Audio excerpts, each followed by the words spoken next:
桃园市长郑文灿23日晚间协同前行政院长赖清德到屏东台湾灯会赏灯，和上万人民众一起欣赏无人机灯光展演。赖清德大赞叹为观止。2019台湾灯会自2月15日试营运起，参观人潮一天比一天多。2月19日正式点灯开幕后，入园人次急剧暴增。2月23日是第一个周末假日，一早人潮就陆续从各地涌入园区，累计至23日参观人数已突破300万人次。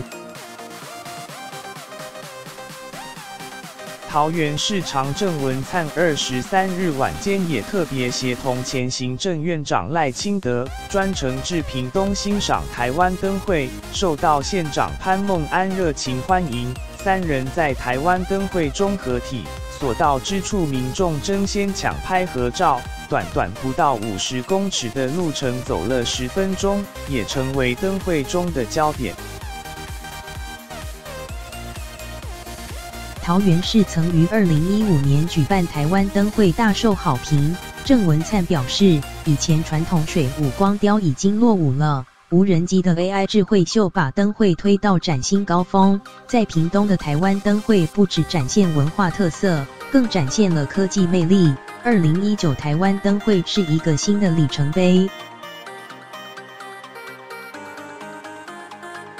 赖清德也认为，今年屏东举办的台湾灯会只有4个字：叹为观止。灯会充满屏东文化特色，再加上惊人科技，无人机表现出屏东的意象，相信有助凝聚屏东的向心力。而且主灯有别于以往的12生肖，是屏东的黑尾鱼，光彩夺目。今年是举办台湾灯会以来空前成功，空前漂亮，可以从全场观众的惊叹声获得印证。赖清德也呼吁还没有来看台湾灯会的朋友，赶快把握机会。